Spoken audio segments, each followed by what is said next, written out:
the core of Ayurveda is nature and our connection to not only the nature that surrounds us, but also our innate nature.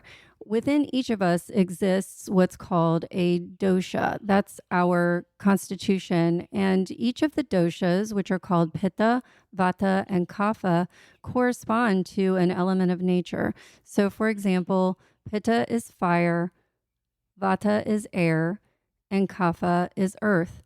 And when we stay in touch with those elements, we're staying much more in touch with ourselves. Yay Networks. A quick note before we dive into today's podcast. If you like what you hear, I would love for you to subscribe to Fueled Wellness and Nutrition, wherever you download your podcast. It would also be incredible if you take a minute to rate and review this podcast. Those things do matter and they really help us. I'm Molly Kimball. Welcome to Fueled, a wellness and nutrition podcast. I'm a registered dietitian and nutrition journalist with a passion to help people live their strongest, healthiest life possible. In my weekly TV segments and columns, there's a limited amount of time and space to cover everything, but there's so much more to share. This podcast is my opportunity to dive deeper into the topics you want to know about. So we're always looking for what's going to be that extra edge, that extra something that we can do that helps us thrive even more, helps us to bring that feeling of centering, that feeling of balance. And a lot of times what we think about immediately is going to be movement. You know, what are we doing in terms of exercise, that physical activity? Also, of course, nutrition. How are we nourishing our bodies? Sleep is going to be another element of that we're often looking at and seeing, how do we pull these things together and how do we make the most of these? And how important are each of these for really maximizing our energy and our being? And today we're going to be adding another layer to that. We're going to be talking about Ayurveda. And Ayurveda is a practice that is thousands of years old, more than 5,000 years ago. It was created in India. And it is really a practice that is it translates literally to science of life. And it's the belief that everything in life is connected. And so with me, we have our unofficial other Fueled Wellness and Nutrition podcast host, Melanie Warner Spencer. You've heard her in a lot of different forms and fashions on this podcast. So welcome, Melanie. Hi, Molly. It's great to be back. So you may know Melanie as an editor. She edited Craft, the Eat Fit Guide to Zero Proof Cocktails. Melanie is also editor, writer for a host of local publications here in the greater New Orleans area. She is the creator, founder of the Drink Fit Club with moderate alcohol consumption. And your latest edition is? I am an Ayurvedic nutrition counselor, and for a few years have also been a yoga teacher. And Ayurveda is a very beautiful extension of yoga, and or that could also be vice versa. They go hand in hand. And you've been practicing yoga for over 2 decades. Yes, I started, I would say my practice was probably pretty off and on when I first started, like a lot of people in college, or I don't know. I actually trace it back to when I was in, I would say, junior high school. I think I was struggling to fall asleep, and my mom actually taught me a progressive relaxation technique that she learned in the only yoga or meditation class that she had ever attended. And she said, this is something that helps me sometimes. And she taught it to me. And I feel like that really planted the seed, because then when I was older and I got into college and started venturing out on my own to learn new practices and ways of staying healthy, because I really wasn't a fan of running or a lot of the more aggressive sports, and something about yoga really spoke to me. And so I started practicing yoga and meditation in college, and then was really struggling over the years to make it a daily practice and to really incorporate it more fully into my life. And I finally got there about 10 years ago in terms of making it a true part of my day-to-day existence. So that moment in junior high, as your mom is showing you this and teaching you this, and then you realize it was probably one of the first times that you could remember actually almost like training your brain to behave in a way. Because up until then, like we're so reactionary. Right. Things Especially as a happen, kid. right? Things happen to you. You're sad. You're mad. You're happy. And so to actually have that to be able to kind of manage that a little better. I'll also say we have a third guest joining us, y'all. Yes, this beautiful little baby duckling that Molly is foster momming. And you might be hearing her chirping in the background. And it's just the loveliest noise. And we're enjoying having her company. So she might be chiming in. Right. You'll hear Lucky in the back. And she's, yeah, it sort of is as if we have like little bird sounds piped in. Right. I love it. But yeah, she just likes being by us. If we step away, she gets a little panicky. You know, she has that fear. So yeah, we just have her by us. She's kind of by our feet, and so y'all hear her she just kind of talks to herself. She is, and it's great. I was saying to Molly earlier, it'll be perfect because Ayurveda emphasizes a connection to nature. So we're having our literal connection to nature right now. Melanie was the lucky duck whisperer. Lucky is the name of the duck. And Melanie really had some cuddles with Lucky that I had not yet seen. She was so sweet. I think she wanted to crawl up into my hair. She was really, really a little cuddle bug with you. So with Ayurveda, this is, like you said, it's sort of, not even sort of, it's like it is a nice complement to yoga. So yoga, people may think of that as being the physical discipline, and then Ayurveda is more the lifestyle, and not just nutritional discipline, but lifestyle. And we'll talk about that kind of in its entirety. The way that I look at this, you know, we have, of course, our registered dietitians that work closely with me at Ashram Fitness Center, and we have there's so much that clients bring in with them. And I've had over the years different clients who would say they had met with somebody about Ayurveda and they're bringing to me those concepts, and one doesn't have to be exclusive of the other. And so as you are kind of learning, and I shared with you that years ago I had done an Ayurvedic consult myself, and some of the things that stuck out to me most as the takeaways, and y'all, our listeners at home, I'm jumping way ahead, but some of the things that I had were some of the takeaways were adding in more oils and topical oils, physical oils, you know, to your skin and to your body, which I already was doing, and it kind of gave me the green light to just really get after it, right? Even more. And then nutritionally, things that brought heat. And so things like ginger, which I already did and loved. It reinforced the things that I felt were the natural, it felt like the healthy or the right thing for me to do. It reinforced those. And also, interestingly, one of the recommendations for me was having things that weren't ice cold or cold. And it's funny because we do not keep ice. You know that from doing craft and shooting we had to plan ahead to have ice in the household here. Right. And so that was just something that naturally we just don't. And so the recommendation was to steer clear of very cold or frozen things, which is something that I kind of chose to do anyway. So there's things like that when we're talking about nutritional approaches, it can be far-reaching guidance like that you can layer into that the detailed kind of step-by-step proteins, carbs, fat, timing guidance that you would get from a dietitian that can really work in synergy. And it's what you said. It is not contrary or contradictory to Western medicine at all. It's actually very complementary. And the clients that I work with, one of the first things I tell them is don't stop doing anything that your doctor has you doing, because that's not what this is about.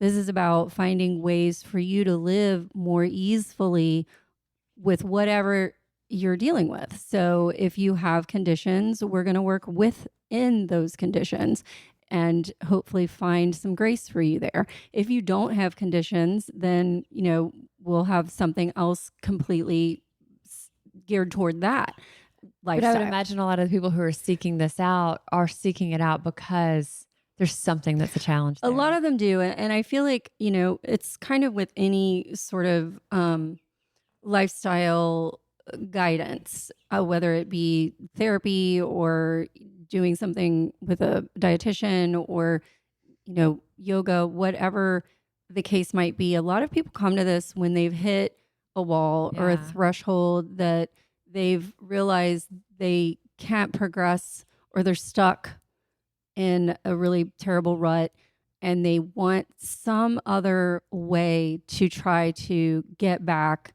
something they've lost, or to just, feel better in some way. And they finally have, I believe it's called, oh shoot, I can't think of there's an actual name for it, but essentially you've had enough. You feel You've hit your lopsided. pain threshold is what Right. it is. And so you're finally ready to make a change. And a lot of people come to meditation due to that reason, or, like I said, yoga, and often Ayurveda tends to follow. But I think a lot of times when people are specifically seeking out Ayurveda and they've never done yoga, it's because they usually are dealing with some sort of health Mhm. issue.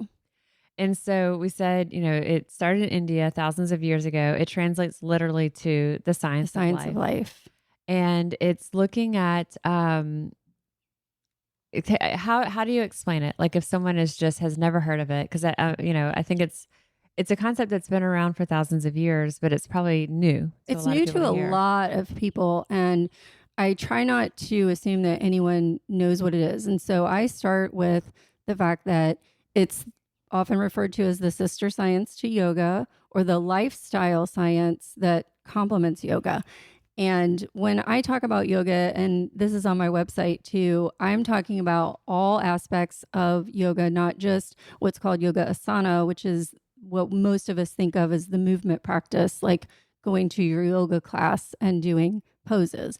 I'm talking about all 8 limbs of yoga, and this extends to every aspect of your life. It has to do with a code of living, a way of moving in the world.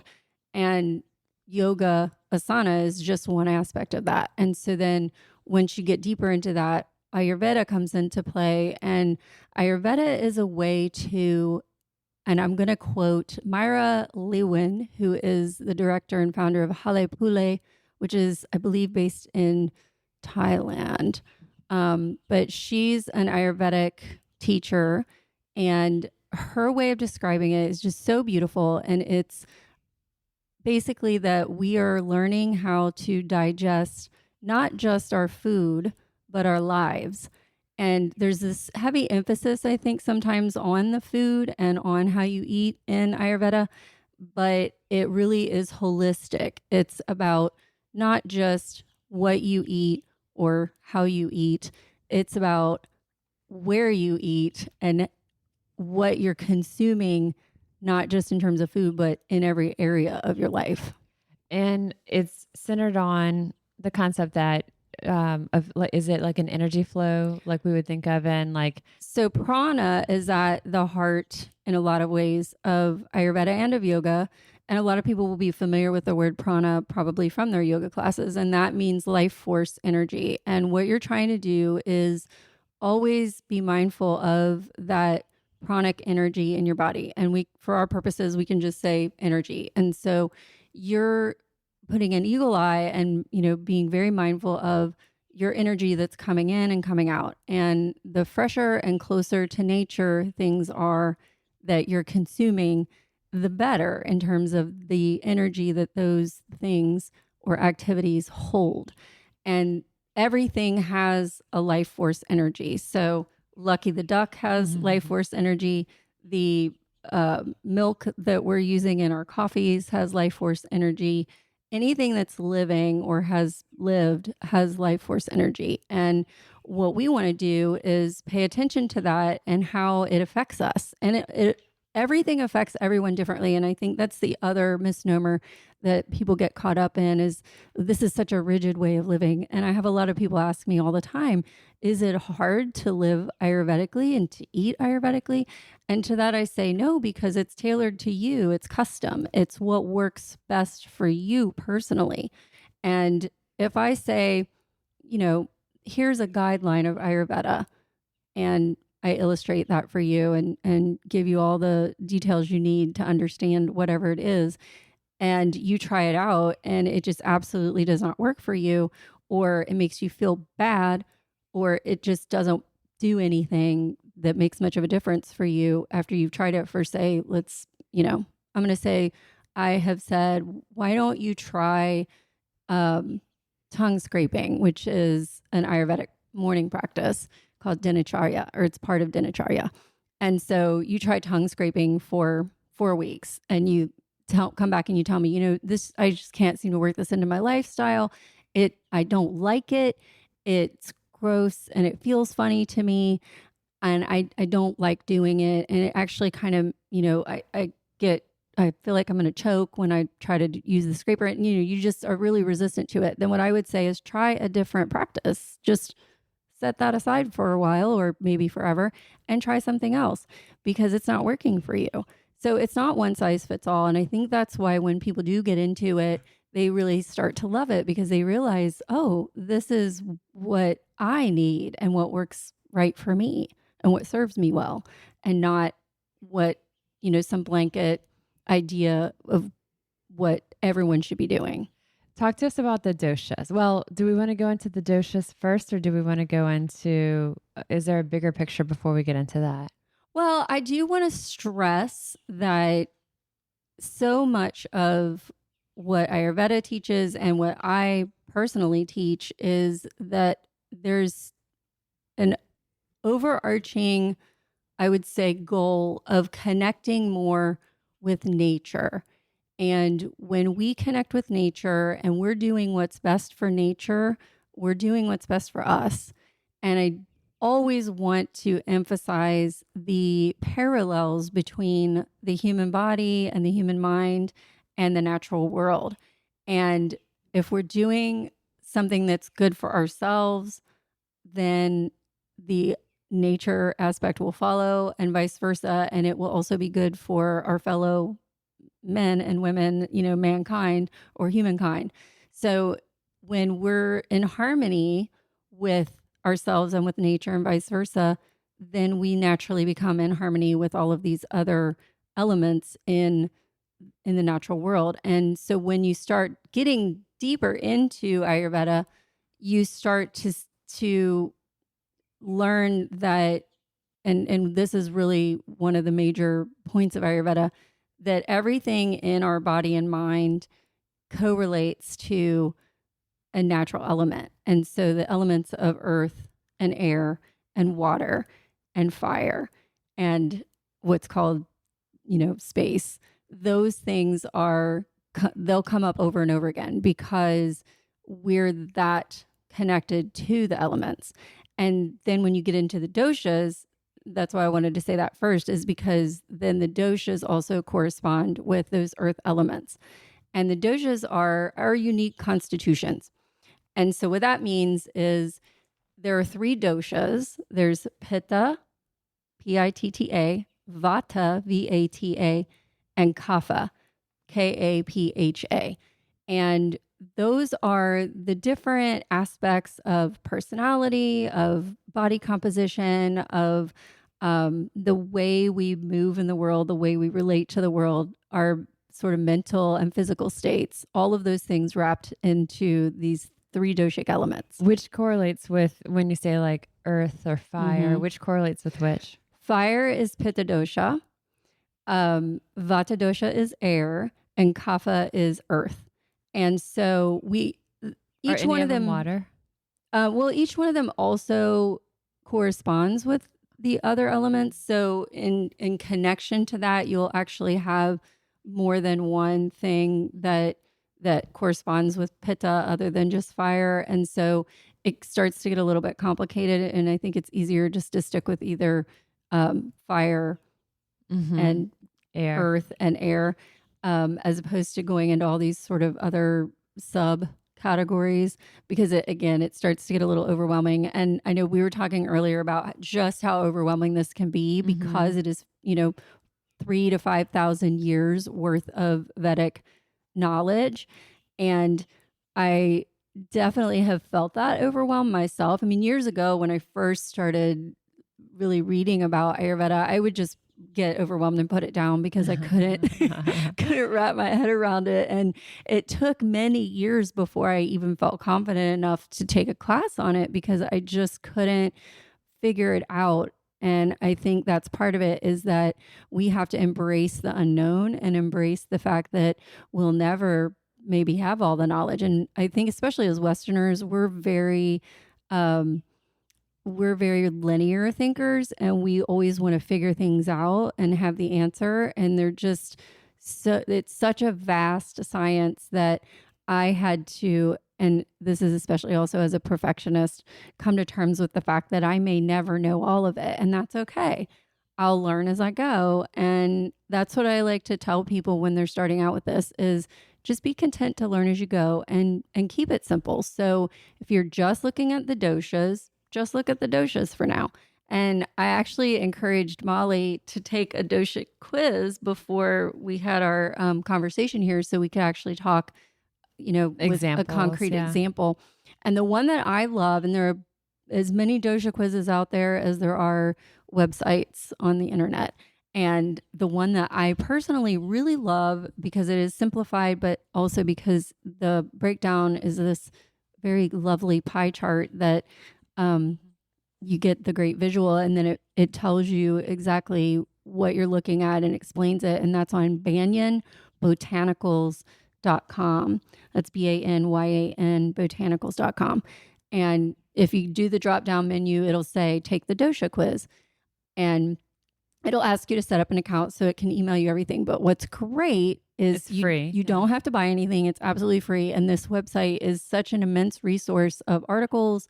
And you can come back anytime you want to and retake the dosha quiz, which I recommend for clients at least seasonally, but then also anytime you're feeling kind of off, physically or emotionally, or, certain foods all of a sudden are bothering you that didn't before, maybe take the dosha quiz. And as Melanie said, it gives a visual representation, like this nice pie chart.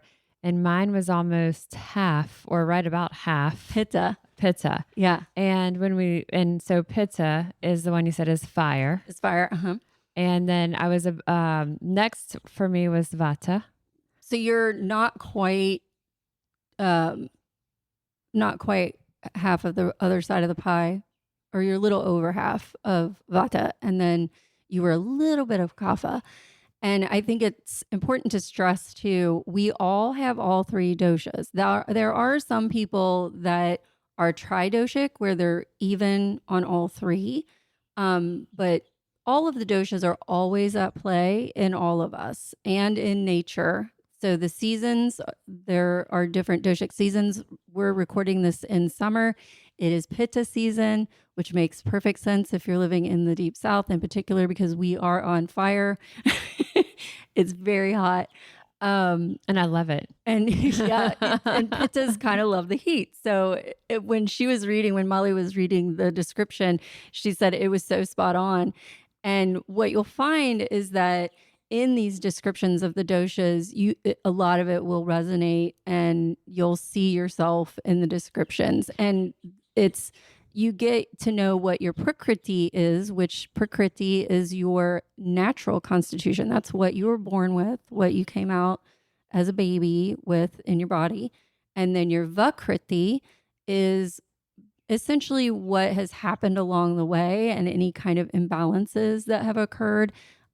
So what we're trying to do in a lot of ways is we're trying to be as close to our natural balance, or get back to, if we're imbalanced, our natural balance as possible. And that's a constant thing. And I equate it to surfing, because it's kind of impossible to ever be completely in balance for any length of time. If you are, it usually gets upset pretty easily, sort of like when you're surfing and you're on top of the surfboard and you keep falling off. And then finally you get up on the wave and you're surfing and you feel this beautiful, wind in your hair, and you're just sailing basically. And then of course you probably are going to come crashing down at some moment, and you just kind of keep getting up and doing it, and you catch those moments of balance. And that's what we're talking about. Not, I have achieved perfect balance and I will now live here the rest of my life. So someone like my, my doshas, heavy on the pitta, about 50% was pitta. And that's what translates, loosely to fire. And so I'm reading to some of the notes in front of us that it's, connected with digestion and hormones and metabolism. The people who are dominant in Pitta, am I right that it looks like we tend to maybe be competitive or strong-willed, confident, focused? Like those are the things Mm-hmm. that are Pitta So your characteristics. pitta is great because it's what gets you going. It's the thing that drives you. It's like the fuel. It's the thing that gets us up in the morning. It's very tied to digestion, and digestion is huge. It's basically when I talk to people about Ayurvedic nutrition, what we're concerned with is making sure your digestion is running optimally and that your gut health is good and that everything's firing on all cylinders. And sometimes when your digestion is sluggish, it's because your Agni, which is the fire in your digestion, and that's called Agni, Agni, has been diminished in some way. And so we want to make sure that your digestive fire is moving. And so that's how that kind of correlates to pitta and the dosha and fire, is that's the engine in your body. And so that definitely relates to the pitta qualities that a person might have. So then the vata. So if you looked at my little pie chart, as it kind of said, here's where my three doshas are. Right down the middle, about half was pitta, about 1/3 was the vata. So how do you describe vata? Vata is, as we said, air. And what vata would translate to in terms of a personality or a body type or, a person's digestion, for example, is it's basically the like I said, the air. It's kind of an indefinable quality and it's difficult to describe, but the vata person is the person who maybe if it's out of balance seems a little flighty. They, might be hard to pin down. They're mobile, they're moving a lot. But it's in a different way than the sort of go of pitta. And so with vata, that's the one that actually gets imbalanced the most easily. And so we have to kind of always be minding vata. We need to make sure that vata is what we call pacified, because as soon as anything else gets out of whack, it usually throws vata out of whack. And so with vata, you want to, you're going to notice the imbalance because you're feeling bloaty or gassy or, all of those kind of things that we don't like to talk about when it comes to our digestion. So that's kind of how it relates to digestive qualities. And with vata, is it sort of like what you would think of as like the creative or free spirit type? Mm-hmm. Okay. Definitely. And, like I said, every personality has a doshic profile and every food and every season. Your vata season is your spring and fall, or I'm sorry, not fall, but your winter, because that's when we're feeling vata as the air is cold and again it relates back to air and it's windy and we're wanting to shift into the qualities of that season, and each season we want to be mindful of what qualities are happening because that can also throw our doshas out of whack. So if you're feeling a pitta imbalance during the summer, that's pretty natural because like increases like. So if you're a person who is experiencing vata imbalance and it's during the winter, that makes perfect sense because you are experiencing all of those vata qualities. And then maybe you're also eating a lot of food that also has vata qualities and it's making that exacerbated. So something like the pitta, the one that's the fire, the one that I have the most of, but if it's off balance, it's almost too much. Like someone could be like quick to get upset or extreme behaviors. It can be almost like too much of an intensity there. Yes. And because like increases like, let's say you are a pitta dominant person and it's summer. And let's say also maybe you are a woman of a certain age and you're experiencing menopause. That is considered a pretty ripe time for pitta imbalance. Think about hot flashes, for example. And so let's say you're that person with those three things at play and you're eating a lot of spicy food and you're outside doing lots of aggressive exercise and you are watching a lot of, when you come in at night after your aggressive exercise outdoors, you're coming home to eat your spicy meal and maybe you're watching a movie that's, really fast moving, Suspenseful. wild, suspenseful, TV show or movie. And you all of a sudden are feeling all of these similar qualities of heat and aggravation and quick temper and just everything's too much. Then that means you need to work on some pitta balancing activities and foods and, things that will calm that down. What about kapha? That's the one that I had like very little of. And that makes sense to me just knowing you, because kapha is a grounding, like I said, it's the earth element, it's grounding, it's wet, it is spring, it is that part of fall where it's raining all the time and it's, very moist in the air and heavy.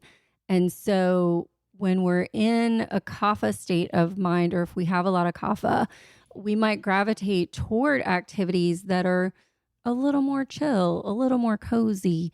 We want to relax. We want to lie down. We want to rest. We want to eat really comfortable, warm food that's, stews and those, yummy comfort foods that we all sort of crave at a certain time. And you have to be careful, because if you do a little too much of that, particularly in spring or the sort of wet months of fall, then you can exacerbate kapha. And that might leave you feeling sluggish or lethargic. Leads to lethargy, maybe a little too much laying around, binging Netflix for 3 days in a row. And, we need to get up and move and get our pitta and our vata back into play. So if we're looking at, I'm glad that we did it, because it's helpful to kind of have that visual. So if we're looking at half of mine being the pitta, which is the fire and kind of that part, about a third being the vata, and then a little bit, it was maybe like 20%. Yeah, it was a small slice. Being the kapha, which is sort of the chill and like cozying up and settling in. Would it be beneficial for me to try to do more to enhance the kapha? Do you consider that out of balance? Or? No, you actually are one of the few people that I've ever seen your quiz results as imbalance. You are actually balanced right now. Now, that you were saying you love summer, you love the heat, it's sort of like this is your time to thrive. And that makes sense as a pitta. I would say you're unlikely to have a kapha balance. Not that it couldn't happen, but it's probably going to happen in the off seasons for you when kapha is more dominant seasonally. You don't really have to sort of have ESP with the doshas. They'll let you know when they're out of balance, but I think it speaks to your lifestyle practices that you're showing imbalance, for one thing, because you do things every single day that are probably Ayurvedic that you don't even realize are Ayurvedic. I know you pay very close attention to gut health, and that's such a big part of it, as I said earlier. And so a lot of the movement practices that you have, a lot of your daily rituals that you have that I personally know about, and then I'm sure some of them that I don't, the fact that you eat in a way that's really good and works for you, nutritiously and also for your gut health, those things are probably the reason that it just came back that you are in balance. So I wouldn't worry too much about, I don't have enough kapha. Right. Like my husband might be like, give her some more kapha. Right. Get her to like so chill a bit. Yeah. What's funny is the way that we all perceive these charts and, the data, especially when it's broken down in front of us as that visual of the chart, is that you looked at it as it looks like it's not balanced or even, because it said half pitta, this little bit larger part as vata, and then the teeny part of kapha. And in reality, it's just saying this is you. That's a snapshot of Molly and her constitution that she was born with. And then if you had an imbalance, then the second chart, which anybody who does the Banyan Botanicals quiz, this is what I'm talking about, is when you scroll down after that initial one that tells you about your Prakriti or your natural constitution, scroll down a little and you'll see the chart that for most people, except for Molly, it will show an imbalance. And so it might have said that you had a kapha imbalance, which is a possibility. And some of the questions that it, kind of prompted was, are you having more trouble than usual sleeping or focusing or clarity and things like that? And so you have to answer that honestly to say, And there's no wrong answer. It's just, what are you experiencing? And, I feel like we all know how to game the system on a quiz. So there's probably that, you're drawn to giving what you think is the right answer, but definitely give whatever's true to you, because then it's more likely that this is going to help you. And like we said, someone who is coming to you for the counseling in Ayurveda is probably coming because, like you said, they've kind of hit a wall in something, or they're feeling a little lopsided, like something's just not quite right. And also, kind of as Melanie was saying, the different things nutritionally. Also, you were talking about nature in the beginning, and something, Brad and I took an extended trip in 2019. You've heard me talk about that before. And one of the things that we did a lot, we were outside a lot in that travel. And when we came back, we realized, wow, like we hadn't been living like that here. And now, our coffee is outside, and the morning time is outside. Like my workouts, I do physical therapy. Everything is outside. And even if I'm not out there, I like to have the door cracked. I like to hear the sounds. And so as small as that sounds, even having the door cracked to feel that air, hear the sounds, it for me, it really is. And I think during the major lockdown portion of the pandemic, so many people rediscovered, or maybe discovered for the first time, how much they were missing nature. Right. Because all of a sudden, the safest place for us to be, especially if we were going to be around other people, was outside. And there was this part of me, the farm girl in me, because I did grow up on a farm, rejoiced at my Instagram being flooded with these beautiful photos of people doing hiking vacations and people hanging out in their yard to, have a safer gathering, and really paying attention to their outdoor spaces and amping up their landscaping efforts, or making the backyard a little sanctuary, or, whatever teeny tiny portion of grass they had, putting a garden in. These are all things that reconnect us to nature, even if it's just a potted herb garden that sits on your windowsill. That's nature. And getting our hands in that dirt, getting into that good bacteria that lives in the dirt, being closer to nature, standing outside in your bare feet on the grass, things like that really impact our physical and mental health in ways that a lot of us are only just discovering. And you can't, it's not something you can measure. It's not something you see a number. You're not getting blood work that's going to say you need more of it. Like 20 milligrams of outside.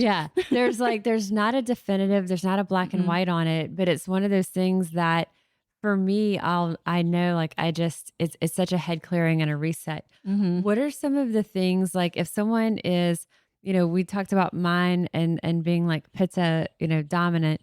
What are some of the things when someone is coming in and you're looking at kind of the different composition? What are some of the takeaways that someone might leave with? You mentioned tongue scraping. You said for yourself, and I actually do this. I started using it. An oil is what I like massage into my face first thing in the morning. I splash the cold water. We call it doing the roker, as in the owl roker, first thing in the morning.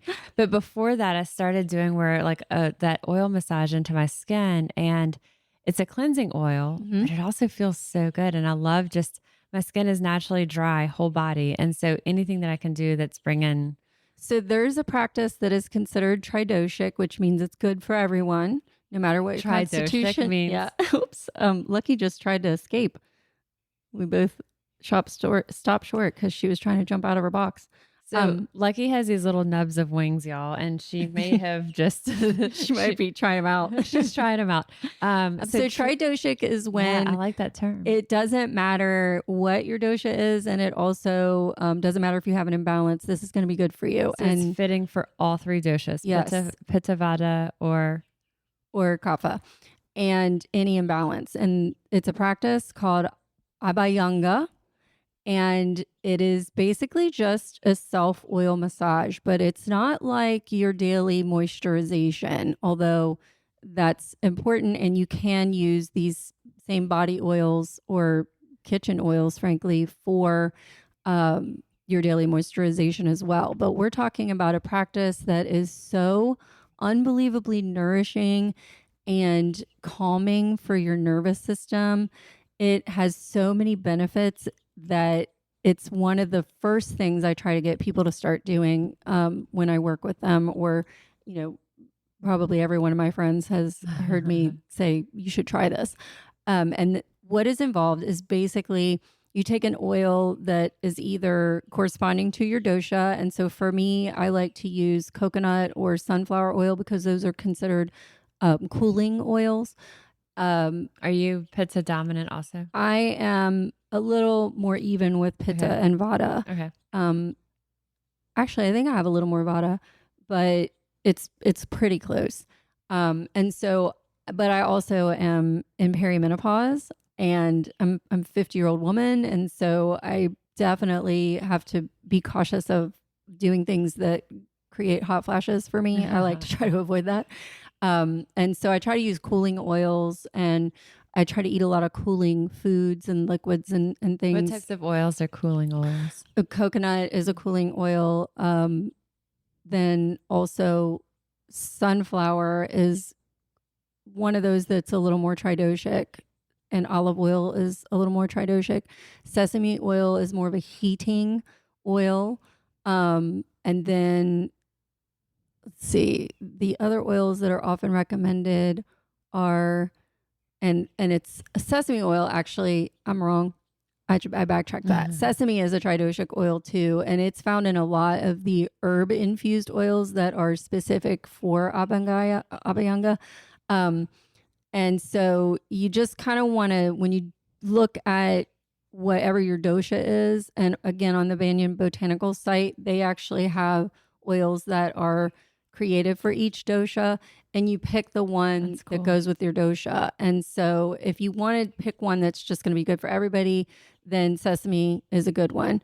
If you are Pitta, you want to favor the cooling, and if you are Kapha, you want to favor the warming. And so just pay attention to which ones you're using. But there's some, like coconut is also a fairly benign one that most people can use, and it's a lot lighter. So I always feel like if you live in a really hot place, that you might want to try something a little lighter, or if it's summer or hot outside. The cooling ones are good for that too, or the ones that aren't as thick and aren't going to put as much of that oil onto your skin. But you start with the oil, and you can either do from the feet all the way up, where you start massaging the oil into your feet, and you want to use enough to where you're kind of dripping with it. So you want to put down a towel, and you really want to make a lovely bath session out of this. And so you start with your feet, and you start massaging the oil into your feet, and you go in circles around all your joints. So once you get up to your ankles, you want to do circles around your ankles.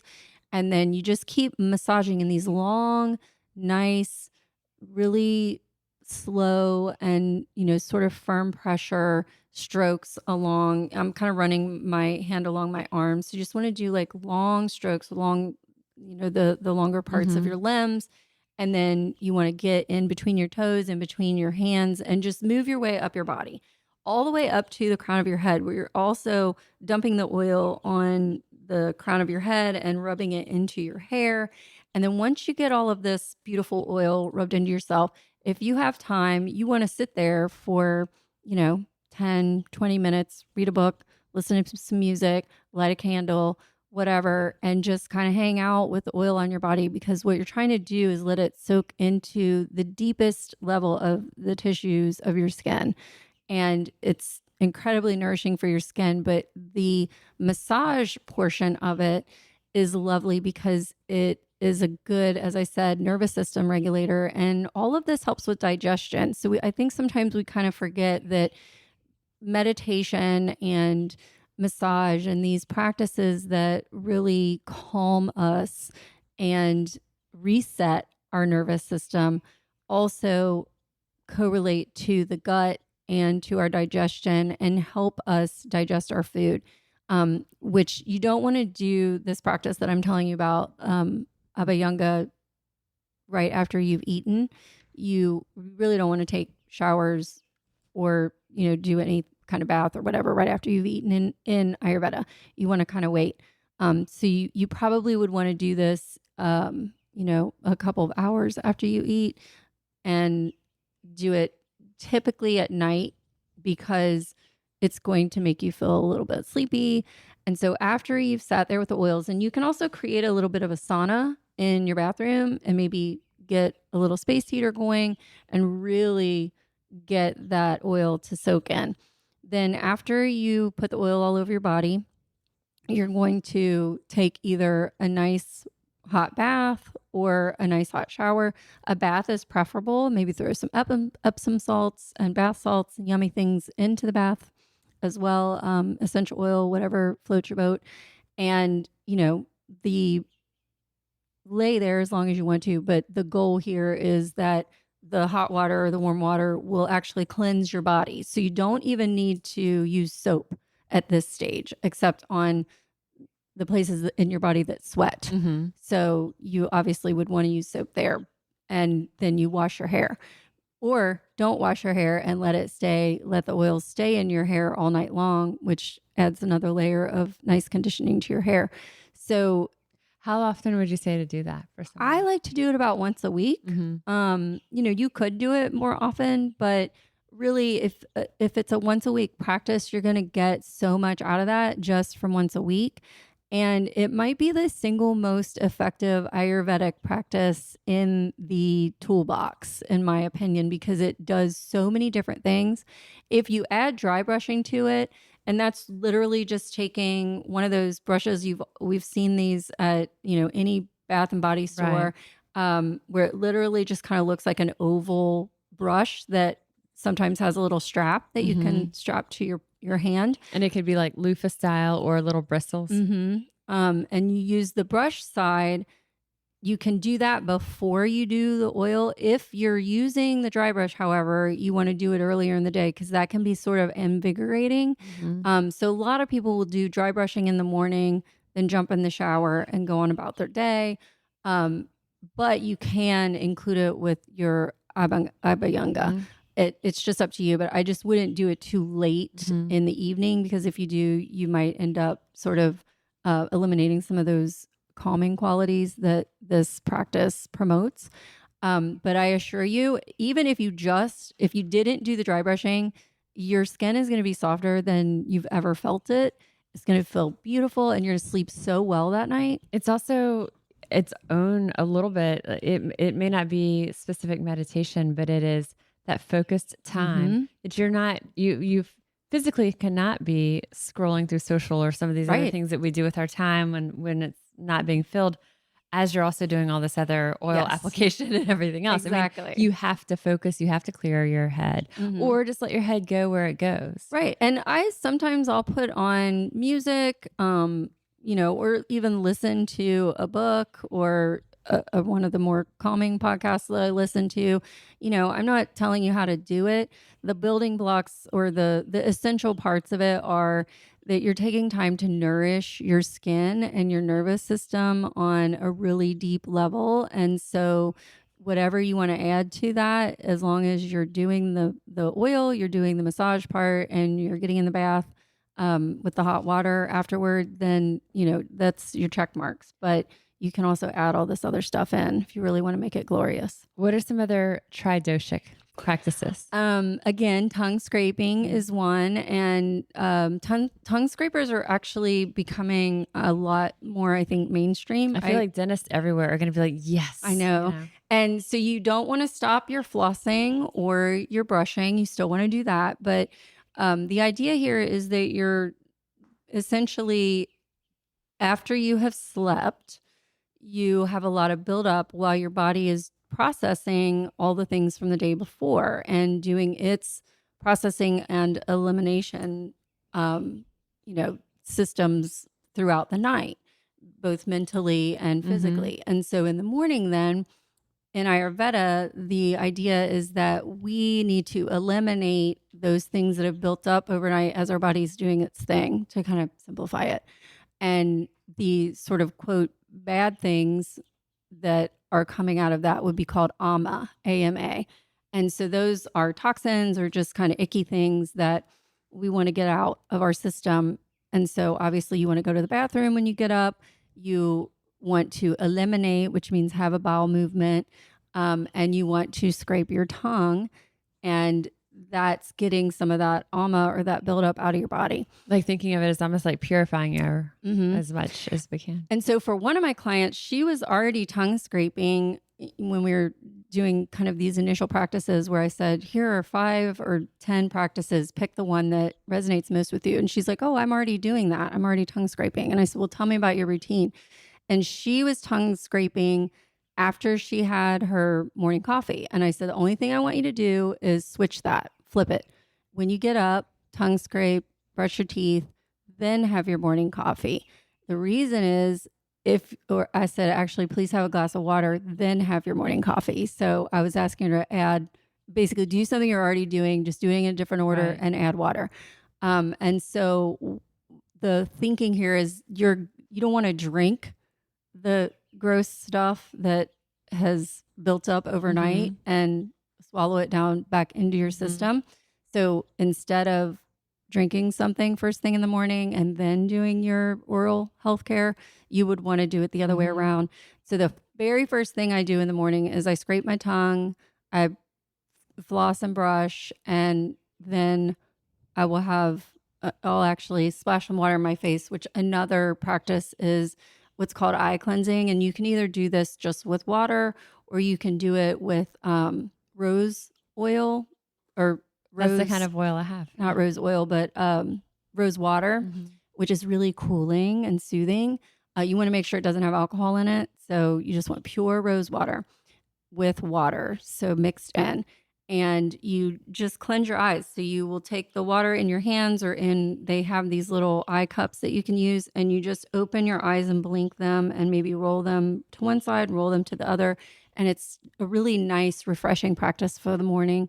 And then maybe splash your face and then do your facial oil massage. Those are my primary morning practices that I do every morning, even with my diabetic cat screaming at me to feed him. And I do these things first for myself, and then I take care of him. And these practices really help to, just kind of set the tone for your day. They get the ama out of there, and, you've done these cleansing practices. So then you can move on to what we call, sort of the putting things back into your body to nourish yourself. So cleansing practices and nourishing practices are kind of the name of the game. So when someone, works with you or another Ayurvedic practitioner, but we're going to include Melanie's link, of course, to your website. Thank you. The first session, you have a 90-minute session with them, and then you'll get to know them, understand their background, their goals. You're working with them to create this wellness plan. And then there's also 2 follow-ups that are about like an hour each. And, kind of assessing how did this work? And like you said, if they absolutely are resistant to it, well, let's try something else. Tons of resources that you give people, different types of movement things, recipes, all types of little resources in that toolbox. And then, of course, you're also available for like email and questions and stuff in between. Like they don't have to wait till their consult with you. I get lots of emails. There always is something that comes up when you start a new practice, or somebody may have seen something on Instagram or, some other website, and they think, what is this herb or what does Yeah. this do? Now, my scope of practice is strictly lifestyle practices of Ayurveda and Ayurvedic nutrition. And it's, I think, important to point out that there are different types of practices within this realm. And there are practitioners, and that an Ayurvedic practitioner is somebody who can actually prescribe herbs and herbal remedies to their clients. That is not in my scope of practice. Okay. Then you have Ayurvedic doctors who are actual doctors that can perform treatments and do a lot more things than what my scope of practice is, or even what a practitioner can do. And it gets a little confusing because I think, when you generally say, oh, so-and-so is a yoga practitioner, you think that's a person who does yoga, and you would be correct. But when you say an Ayurvedic practitioner, that's actually a level of knowledge and experience that differs from what a counselor, Ayurvedic counselor, which is what I am, would do. Which is a really good clarification. And also knowing what someone is going to come in with expectations. So if it is working on supplementation or other things that are going to be then I would refer them. Right. And additionally, we have to think about lots of other conditions that people might come to you with thinking that you're able to help them. And let's say, we have somebody who's struggling with an eating disorder. I would refer them to the appropriate people to help them with an eating disorder. That's not in my scope of practice. Right. If somebody is struggling with, a whole host of different health issues, it's up to me to be able to say, when we have that initial intake conversation, you know what, this could complement some of these other therapies, but this is the other type of person that you need to go see that would be more beneficial for you. Well, just like we were saying with the dietitian, all the things that Melanie is saying, or the things that I was talking about earlier, like the heats and the temperature of the beverages, they can all work together in synergy. It's not one is conflicting or different than the other. It's okay, within these parameters, this is sort of the general guidance. And then the other provider can even go into a deeper space that's more in that vein of expertise, and then the Ayurvedic is looking at a whole different level of expertise and area. Yeah. We'll include the website and the your website in our show notes, but just in case someone's not looking at it, tell us. It is livingwellayurveda.yoga. So livingwellayurveda.yoga. Don't put a .com or .org or .anything but yoga after that. No telling where you'll end up. And I think this is really cool. It's something that I had been exposed to, several years back, but I hadn't really continued to explore it or really have it at that conscious forefront. I'm happy though as you're talking about the things, I do realize that you're right without even realizing or being consciously aware that these are kind of Ayurvedic principles. They've been layered in. And I think that that's a great takeaway is that not only is so much of this really intuitive, a lot of us are doing way more than we realize we're doing, but a lot of it too is seasonal. So something that works for you today may not work for you 10 weeks from now or 2 years from now. None of this is meant to be done every single day for the rest of your life. Again, we're trying to work with who we are right now and what our life looks like right now. And in a busy season, we may strip things back. In a really busy season of my life, maybe the only practice I can muster is scraping my tongue in the morning, and that's okay. But then maybe, a year from now, I'm doing 6 practices a day, and that's great for that moment. But I think sometimes we get a little too hung up on, oh, I've learned this really beneficial thing, and now I have to do it for the rest of my life. And that may not be the case. So I think people, and that can also make it feel overwhelming to someone. It does. And we love to take baby steps. I like to start a client with literally one practice and say, try this out for 4 weeks and then we'll talk about it. Because there are so many different things that they could be doing, but we want to find the thing that might resonate most with them right now. And I like to meet people where they are instead of saying, this is where you could be in 4 weeks. It's more about what's your life look like right now? What's your health look like right now? What's one thing we could do to bring some grace to what you're dealing with? And that one thing that can have that far reaching effect, Yeah. This is awesome. I love it. We'll include the link to your website. We'll also include the link to the your favorite site for the dosha quiz, which is the one, and I think for our listeners, it's really cool if you if nothing else, just do that. Yeah. Which allows you to kind of dip your toe into it. It'll give you your own kind of visual for what Melanie and I talked about. And we were kind of breaking mine down. You can see yours, kind of see where that lands. It helps you understand a little bit of oh, okay. And then for me, even realizing that part that is the more grounded or chill or kind of the cozying up side, well, seeing how small that is, it is a little reminder to me that when I do have that craving to indulge slow it. down, settle down, allow it and listen to that. Because all the doshas are important to all of us. And there are also some articles on the website that people can dip into. On Melanie's website or the band? On Living Well Ayurveda.yoga, including some good links in some of those articles. So, poke around and, you'll learn a little bit about Ayurveda. So much. All right. Thank you, Melanie. Thank you.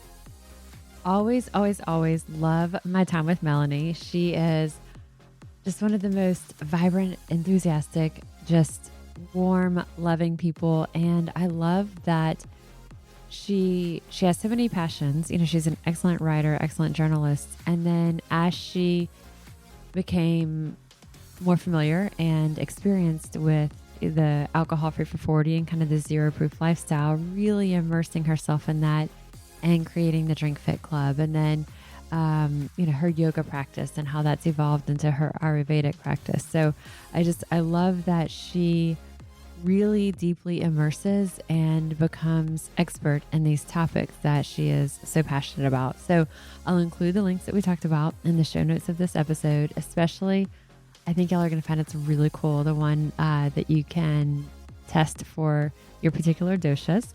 And always let me know what you think as you incorporate some of these strategies into your own life. I always want to hear about it. I am registered dietitian Molly Kimball, and you've been listening to Fueled Wellness and Nutrition, the podcast. If you'd like more Fueled Wellness and Nutrition, please head over to mollykimball.com, and you can follow me, Molly Kimball RD, on Instagram, Facebook, and Twitter.